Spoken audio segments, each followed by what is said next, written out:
thank you thank you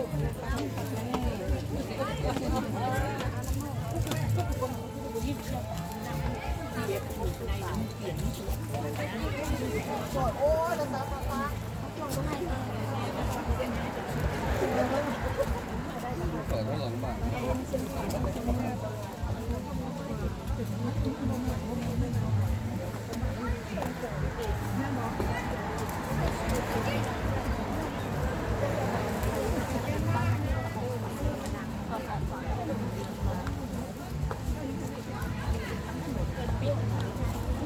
วันนี้ก็คือการแห่กฐินเนาะแห่แล้วเรียบร้อยเลยตอนนี้กำลังไปเข้าวัดเนาะพี่น้องเนาะแห่3 รอบแล้วกฐินเฮากับแห่ใส่ได้3 รอบแล้วก็ขอร่วมอนุโมทนาบุญกับญาติพี่น้องที่มาร่วมทำบุญในมื้อนี้เนาะขอร่วมอนุโมทนาบุญมีแต่บุญจบงามๆนี่แหละเป็นมาเพราะว่าเฮาที่ใส่เฮายังหลักวัฒนธรรมของเราเฮาอยู่เนาะบอกว่าเฮาจะอยู่ต่างประเทศเฮาก็ยัง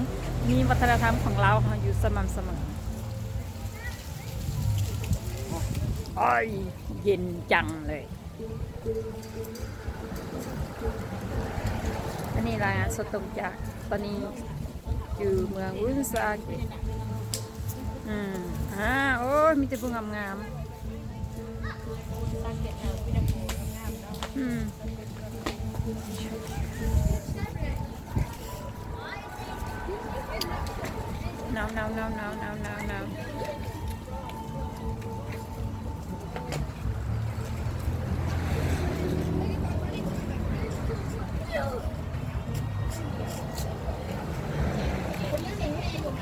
โ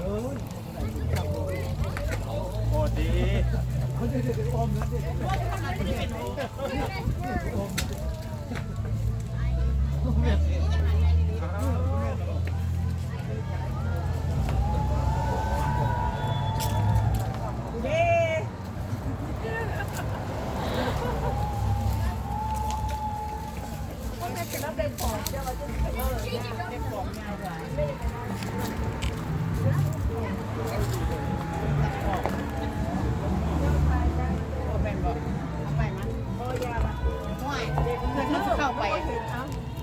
เข้าไปครับยังคุณยังไม่ไปไหน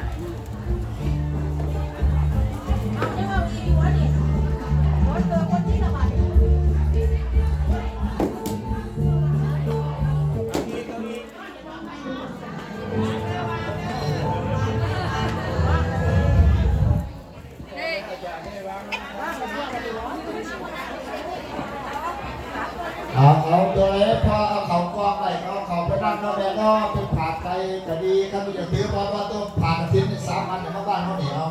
3 ไก่ส่วนที่เหลือเอาเขาไปกองนั่งแดนเอาเขาไปกองที่ฝ่ายนี้อยู่ขั้นตอนขับก็ถือนั่งตอนหนาน้ำแม่นอกเป็นผ่าไก่ตัวสีกาวครับถวายถูกสิ่งถูกอย่างขอเสื้อ3,000เจ้าภาพมาทั้งหนาน้ำแม่นอกเอาขันมาขันไรแม่เอาคันมากกว่านี้เอาคันมาตั้ง3 ไปข้างๆนั่นเองเนาะ